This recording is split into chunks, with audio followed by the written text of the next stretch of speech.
لا حول ولا قوة إلا بالله.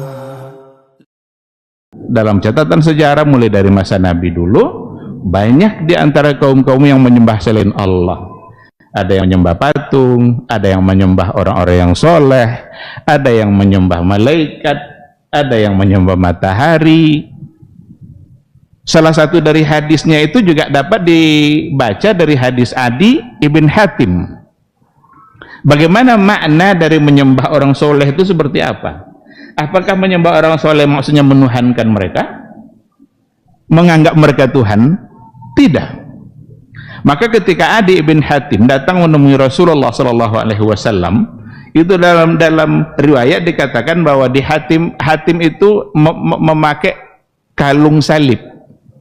Ada kalung salib yang dipakainya karena dia baru mau menemui Nabi dan untuk menunjukkan keislamannya. Apa kata Rasul kepada Adi? Ya Adi, itrah hadzal wathan min unukik.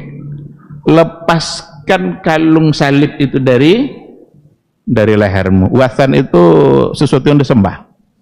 Berarti memang dia pakai kalung salib itu, memang itulah sesembahan dia.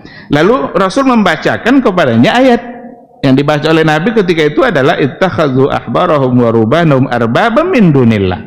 Mereka telah mengambil pendeta-pendeta mereka, alim ulama mereka sebagai arbaban min dunillah, sebagai Rabb, sebagai Tuhan selain Allah.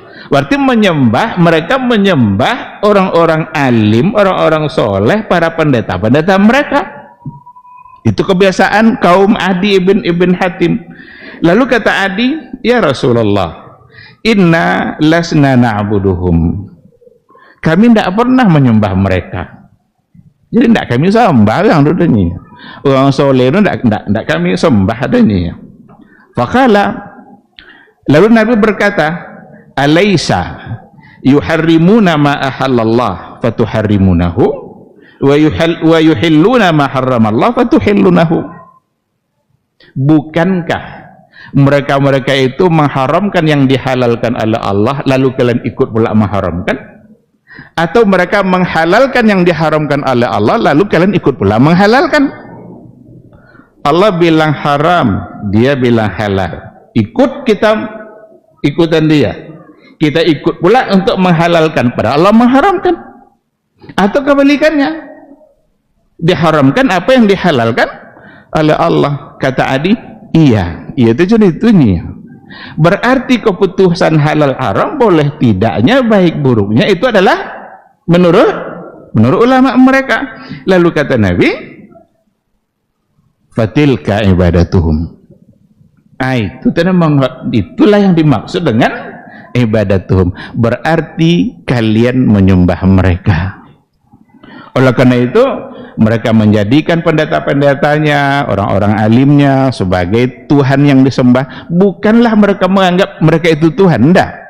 Tapi mereka menghalalkan apa yang mereka halalkan meskipun Allah mengharamkan. Dan banyak terjadi. Ada hal-hal yang sudah nyata-nyata haram oleh Allah Subhanahu wa ta'ala, tapi ada yang ingin menghalalkan. Apa contoh yang diharamkan oleh Allah yang hubungan dengan kemerdekaan? Buka aurat haram apa halal? Wajib tidak berjilbab? Ada tidak kemarin yang mencoba untuk menghalalkan?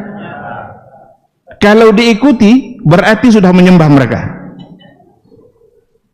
karena Allah bilang haram, dia bilang halal. Kalaulah seandainya ada di antara generasi kita, ada di antara anak-anak perempuan kita yang hanya demi untuk menjadi penggerek bendera itu, hanya sekadar untuk jadi itu, rela dia untuk melepaskan jilbabnya, berarti dia sudah menyembah dia. Lah jadi Tuhan yang tadi dah. Padahal itu tidak pantas. Sebenarnya ya kalau ditengok betul, ndak justru suibono bu pakaian penggerek bendera dan Islam ya pendek aja bu. Tetapi ada satu hal di situ, ada satu persoalan.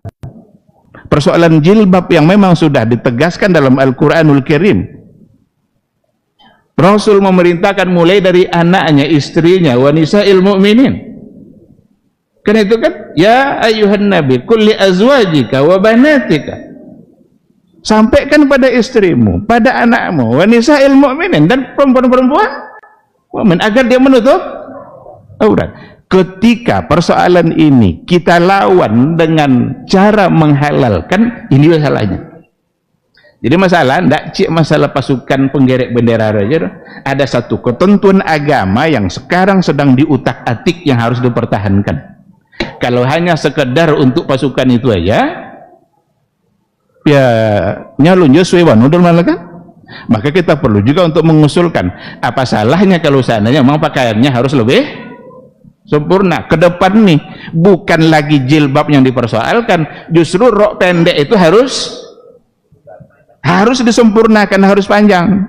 Bukan jilbabnya malah yang harus dilepas biar sejajar dengan perempuan yang lain. Itu terbalik. Nah, oleh karena itu buktikan kalau benar-benar merdeka ini adalah diberikan oleh Allah. Jangan di hari kemerdekaan justru kita bermaksiat kepada Allah Subhanahu wa ta'ala. Kita bangga dengan kemerdekaan kita, ini adalah rahmat dari Allah Subhanahu wa ta'ala. Tapi pada saat yang sama justru kita menunjukkan kedurhakaan kita kepada Allah Subhanahu wa ta'ala. Nah, oleh karena itu Imam Ar-Razi juga memberikan penjelasan tentang ayat tadi. Dia mengatakan, laisal muradu minal arbab annahum i'taqadu annahum alihatul alam. Bukanlah yang dimaksud dengan menganggap mereka Tuhan itu menjadikan mereka sebagai Tuhan yang menciptakan, dah. Bukan itu maksudnya. Bal al-murad innahum ata'uhum fi awamirihim wa nawahihim. Yang dimaksud menyembah mereka itu adalah mentaati mereka dalam hal-hal yang halal yang haram. Tidak lagi patokannya Allah dan Rasul, tapi halal haram patokannya adalah seseorang. Kalau ini haram oleh seseorang, ternyata itu adalah halal oleh Allah, maka yang harus kita ikuti adalah halalnya Allah. Kalau seandainya seorang menganggap ini halal padahal Allah mengharamkan, berarti yang harus kita ikuti adalah haramnya Allah, bukan halalnya seseorang.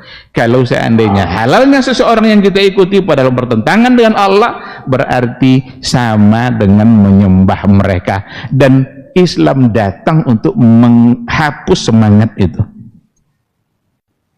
Kami adalah kaum yang dimuliakan oleh Allah Subhanahu wa ta'ala, berpindah dari menyembah makhluk kepada menyembah Rabbnya makhluk, berpindah dari menyembah hamba kepada menyembah Rabbnya hamba. Disinilah iman, sinilah akidah, sinilah tauhid.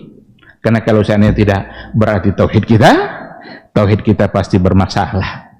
Oleh karena itu, ikhwati fillah, satu hal yang benar-benar harus kita yakini, bahwa kehidupan kita semuanya memang harus kita sandarkan kepada Allah. Kebahagiaan, keberkahan, datangnya ujian, keluar dari ujian, datangnya musibah, keluar dari musibah, itu semua adalah ditentukan oleh Allah Subhanahu wa ta'ala.